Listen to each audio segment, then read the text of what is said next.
ठाणे शहरात पहाटेपासूनच पावसाची संततधार सुरू असताना एका दिवसामध्ये 180 मिलीमीटर इतका पाऊस झालेला आहे.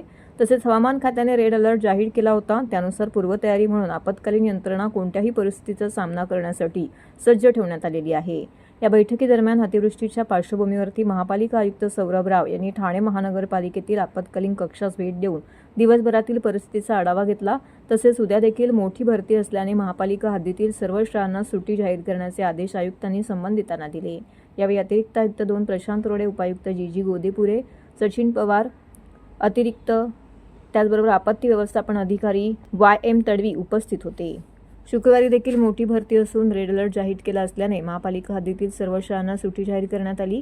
तसेच नागरिकांकडून आपत्ती व्यवस्थापन कक्षास प्राप्त होणाऱ्या तक्रारींचे तातडीने निराकरण करण्याच्या दृष्टीने प्रभाग समितीनिहाय यंत्रणा सज्ज ठेवण्यात आली आहे. तसेच शहरातील सखल भागात पाण्याचा निचरा होण्याच्या दृष्टिकोनातून पंप बसवण्यात आले असून पुरेसे मनुष्यबळ व आवश्यक साहित्य उपलब्ध करून देण्यात आले असल्याचेही आयुक्तांनी यावेळी सांगितले. ठाणे महानगरपालिका क्षेत्रात साधारणतः सरासरी 3500 mm पाऊस पडतो. त्यापैकी 1 जूनपासून आता 24 जुलैपर्यंत जवळपास 2000 mm पेक्षा जास्त पाऊस पडला आहे. काल एका दिवशी 180 mm पाऊस पडला. आज सकाळपासून सुद्धा ऑरेंज अलर्ट नंतर रेड अलर्ट याची घोषणा IMDने केली होती. त्याच्यासोबतच हाय टाईडचा दिवससुद्धा आज आहे. उद्याही हाय टाईड आहे आणि ऑरेंज अलर्ट आहे. याच्या अनुषंगाने आपण शाळांमध्ये सुट्टी डिक्लेअर केली आहे. तसेच प्रशासनाची पूर्ण यंत्रणा पूर्णतः सज्ज आहे. आमचे सर्व अधिकारी फील्डवर आहे.